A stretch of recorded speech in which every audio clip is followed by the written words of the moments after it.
Hi friends, உங்க எல்லாருக்கும் என்னுடைய அன்பான வணக்கம். இது ஷார்முலா பிராங்கோவின் இந்திரஜித் நாவல் பகுதி 1. வாசிப்பது ஷார்முலா பிராங்கோ. வாங்க ஃப்ரெண்ட்ஸ், கதைக்குள்ள போலாம். வேகமாக பாய்ந்து வந்து கொண்டிருந்தது அந்த புறவி. முதுகில் தைத்த அம்போடு அந்த புறவியின் மீது சாய்ந்து கிடக்கும் ஒற்றன் கீழே வீழ்ந்து விடாமல் இருக்க அதன் பிடரியை இறுக்கமாக பிடித்திருக்கிறான். பாய்ந்து வந்த புறவி ரத்தினபுரத்தின் கோட்டை வாசலை எட்டவும் வாசல் திறந்து கொண்டது. புறவி நேராக அரண்மனைக்கு பாய்ந்தது. வாசலிலேயே காத்து நின்று கொண்டிருந்த காவலர்கள் புறவி வந்து நின்றதும் ஒற்றனை மெதுவாக கீழே இறக்கிய பின் புறவியை லாயத்தில் கொண்டு சென்று கட்டி அதற்கு கொள்ளும் புல்லும் தண்ணீரும் வைக்க ஒற்றனை அரண்மனை வைத்தியரிடம் கொண்டு வந்து சேர்த்தனர். நான் முதலில் நம் அரசனை பார்க்க வேண்டும், ஒற்றன் கூற, அரசர் வெற்றி கொண்டான் விரைந்து அங்கு வந்து விட்டார். என்ன ஆயிற்று செங்கோடா? அரசன் பரிவோடு கேட்க, அரசே, பவழமலை அரசன் நெடுமாறன் நம் நாட்டின் மீது படை தொடுத்து வருகிறான். நம் படையை தயார்படுத்துங்கள் அரசே என்று கூறினான். நீ முதலில் அமைதியாக இரு. நீ அனுப்பிய ஓலை வந்து சேர்ந்ததுமே பவழமலை அரசன் படையெடுத்து வர திட்டம் தீட்டி இருக்கிறான் என்று இளவரசன் இந்திரஜித்துக்கு புரிந்துவிட்டது. ஒரு பெரும் படையோடு பவழமலையை நோக்கி பாய்ந்து கொண்டிருக்கிறான். அதை கேட்ட பிறகுதான் ஒற்றன் செங்கோடன் அமைதியானான். இதே நேரம் ரத்தினபுரத்தை நோக்கி வந்து கொண்டிருந்த பவழமலை அரசன் நெடுமாறனையும் படையையும் தன் உயிர் நண்பர்களான வீரவேந்தனோடும் பிரதாபச்சந்திரனோடும் தங்கள் உறவு நாடுகள் நட்பு நாடுகளோடு இணைந்து சுற்றி வளைத்திருந்தான் இந்திரஜித். இதை அவன் அறியவே இல்லை. அரசன் நெடுமாறனின் முன்னால் தன் வெள்ளை புறவியில் பாய்ந்து வந்து நின்றான் இந்திரஜித். அவனை கண்டதும் அவர் முகத்தில் அதுவரை இருந்த ஆனந்தம், உற்சாகம் அனைத்தும் பற்றி போய் முகம் சுருங்கி போனது. ஆஜானுபாகுவான இந்திரஜித் ஒரு மாவீரன் என்று அரசன் நெடுமாறன் கேள்விப்பட்டிருக்கிறார். 4-5 முறை அவனை நேரில் பார்த்தும் இருக்கிறார். ஆனால் ஏனோ இன்று இப்போது தன்னம் தனியாக தன் முன் வந்து நிற்பவனை கண்டு அவர் மனதில் ஒரு பயம் எட்டி பார்த்தது. அவனது பலமான புயமும் பறந்து விரிந்த மார்பும் அஞ்சா நெஞ்சோடு மார்பை விரித்துக் கொண்டு தன் முன் வந்து நிற்கும் அவனது அந்த வீரமும் ஏனோ அவர் பயத்தை இன்னும் அதிகமாக்கியது. தன்னோடு தன் அருகில் ஒரு குதிரையில் வந்து கொண்டிருக்கும் படை தளபதியை பார்த்த அரசர், ஒற்றன் தப்பி விட்டானா என்ன? குரலை தாழ்த்தி கேட்டார். தப்பி இருந்தால் கூட அவன் இப்போதுதானே அரசே ரத்தினபுரத்தை சென்று எட்டி இருப்பான். ரத்தினபுரம் 5 நாள் புறவி பயண தொலைவில் அல்லவா இருக்கிறது. அதுவும் சரிதானே. பிறகு எதற்காக இவன் நம்முன் வழிமறைத்து நிற்கிறான்? தெரியவில்லை அரசே. பவழமலை அரசர் நெடுமாறன் தளபதியாரிடம் ஏதோ ரகசியம் பேசுவது போல் இருக்கிறதே. இந்திரஜித் கேட்க, ரகசியம் ஏதும் இல்லை இந்திரஜித். ரத்தினபுரத்து இளவரசர் இந்திரஜித் இந்த வழியாக எங்கு செல்கிறார்? அதைதான் தளபதியிடம் கேட்டுக் கொண்டிருக்கிறேன். அதை யாம் அறிந்து கொள்ளலாமா? தன் சந்தேகத்தை இந்திரஜித்திடமே கேட்டுவிட்டார் அரசர். அறிந்து கொள்வதுதானே சிறந்தது. அறிவிப்பதற்காகத்தானே 5 நாட்கள் பயணம் செய்து தங்களை எட்டி இருக்கிறேன். அப்படி என்றால் எம்மை சந்திக்கத்தான் வந்தீரோ? ஆம் அரசே. மன்னர் ஏதும் செய்தி அனுப்பியிருக்கிறாரா என்ன? இல்லை அரசே, நான் தான் தங்களுக்கு ஒரு செய்தியை கொண்டு வந்திருக்கிறேன். என்ன செய்தி? நான் என் அரண்மனை தோட்டத்தில் இரவு உலாவிக் கொண்டிருக்கும் போது அது வழியாக பறந்து சென்ற பறவைகளும் இதமாக வீசிய தென்றலும் பவழமலையை தாண்டிதான் நாங்கள் வருகிறோம். பவழமலை அரசன் திசை மாறி ரத்தினபுரத்தை நோக்கி ஒரு பெரும் படையோடு வந்து கொண்டிருக்கிறான்.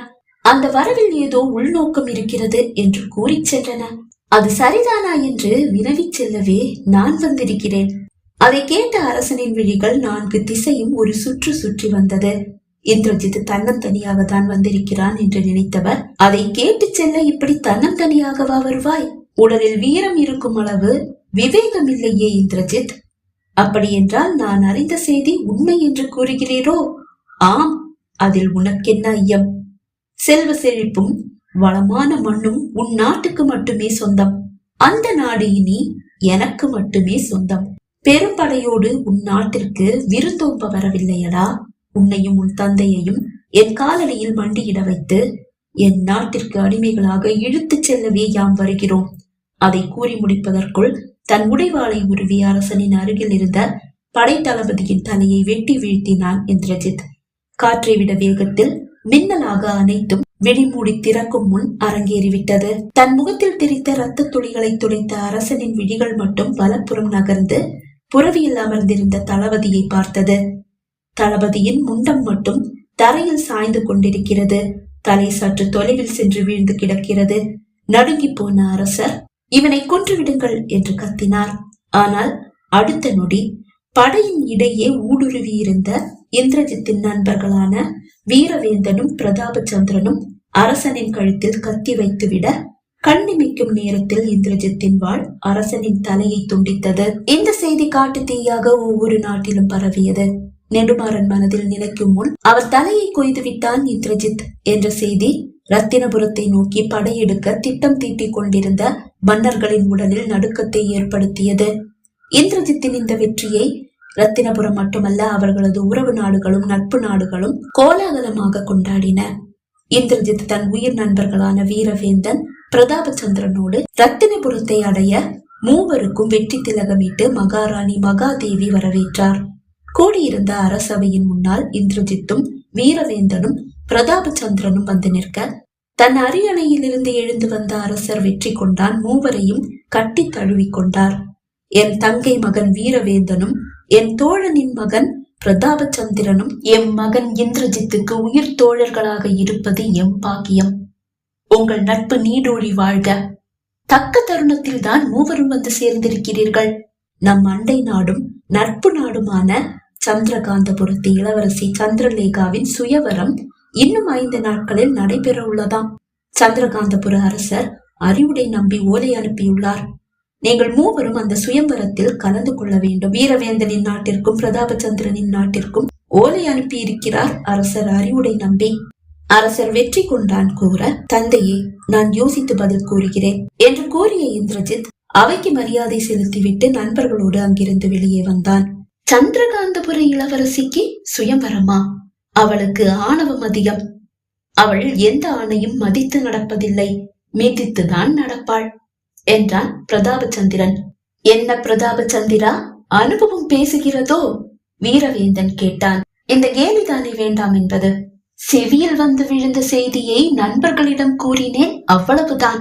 அப்படி என்றால் நடக்கவிருக்கும் சுயம்பரத்தில் நான் கலந்து கொள்ள விரும்பவில்லை இந்திரஜித் கூற, நானும் வரவில்லை என்றான் வீரவேந்தன். ஆனால் நான் கண்டிப்பாக செல்வேன் என்றான் பிரதாபச்சந்திரன். ஆணவக்காரி என்றாய், பிறகு ஏன் அவளுக்கு அடிபணிகிறாய் என்று கேட்டான் இந்திரஜித். ஆணவக்காரிதான், ஆனால் என்ன அழகி, பார்த்தால் பார்த்து கொண்டே இருக்க தோன்றும் பேரழகுக்கு உடையவள். அவள் மட்டும் என் கழுத்தில் மாலை அணிவித்தால் அவள் பாதத்திலேயே விழுந்து கிடப்பேன். என்ன பிரதாபச்சந்திரா, நீ விரும்பும் இளவரசி என்பதால் எங்களுக்கு தடை போட்டாயோ?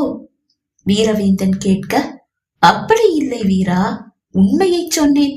உங்களுக்கு இந்த ஆணவக்காரி போதும் என்றால் என்னோட சுயமரத்தில் நீங்களும் கலந்து கொள்ளுங்கள். நான் ஏன் தடுக்க போகிறேன்?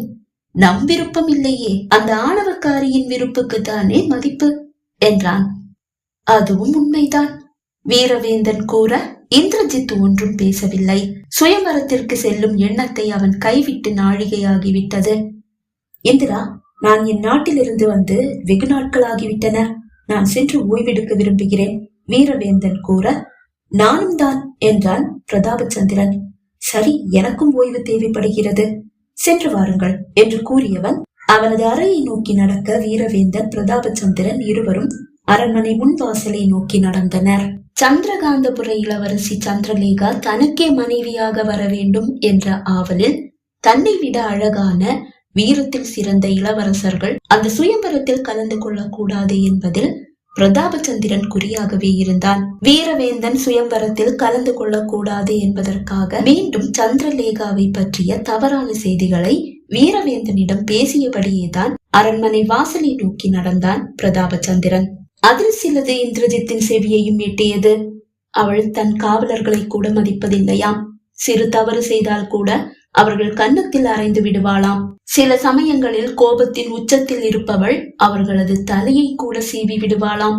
இந்திரஜித்தின் செவியை எட்ட வேண்டும் என்பதற்காகவே பிரதாபச்சந்திரன் சிறிது சத்தமாகவே பேசிக்கொண்டு செல்கிறான்.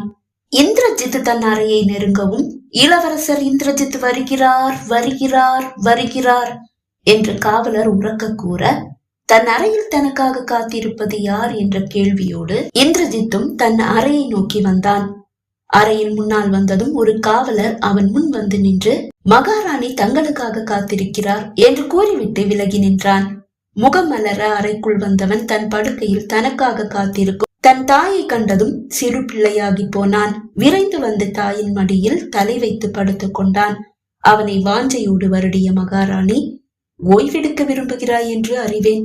ஆனால் திடீரென்று எதிரிகளின் தொல்லை என்று ஒரு செய்தி வந்துவிட்டால் பறந்து விடுவாயே. உன்னிடம் ஏதும் பேச முடியாமலே போகும். அதனால்தான் உன்னை தொல்லை செய்கிறேன். இந்த தாயின் அன்பு தொல்லையை பொறுத்துக் கொள்வாயா என்று கேட்டார். அன்னையே, ஏன் இப்படி பேசுகிறீர்? என்னவென்று சொல்லுங்கள். சந்திரகாந்தபுர இளவரசி பேரழகி, வீரத்திலும் சிறந்தவள், அறிவிலும் அப்படியே. அவள் நம் நாட்டு மருமகளாக வேண்டும் என்பது என் ஆவல். இல்லை அன்னையே, அவள் ஒரு ஆணவக்காரி என்று பிரதாபச்சந்திரன் கூறினான். என்னை மதிக்காவிடிலும் தங்களையும் தந்தையையும் நம் நாட்டு மக்களையும் மதிக்க வேண்டும். அப்படி ஒரு இளவரசிதான் நம் நாட்டுக்கு மருமகளாக வர வேண்டும். நான் சுயம்பரத்தில் கலந்து கொள்ளப் போவதில்லை. இல்லை இந்திரா, இல்லை இந்திரா, பிரதாபச்சந்திரனுக்கு ஏதோ தவறான செய்தி கிடைத்திருக்கிறது. அவளை பற்றி நல்ல செய்தியையே நான் அறிந்தேன். இல்லை அன்னையே, பிரதாபச்சந்திரன் கூறினால் அது சரியாக தான் இருக்கும். இன்னும் எத்தனை காலம்தான் என் மருமகளுக்காக நான் காத்திருப்பதாம்? அன்னையே, தகுந்த ஒருவள் விரைவில் வந்து விடுவாள். அதுவரை தாங்கள் காத்திருந்தே ஆக வேண்டும். சரி, நீ ஓய்விடு என்றவர் எழ முயல அவரை விடாமல் பிடித்து கொண்டவன், தங்கள் விருப்பம் போல் நான் சுயம்பரத்தில் கலந்து கொள்கிறேன் என்றான்.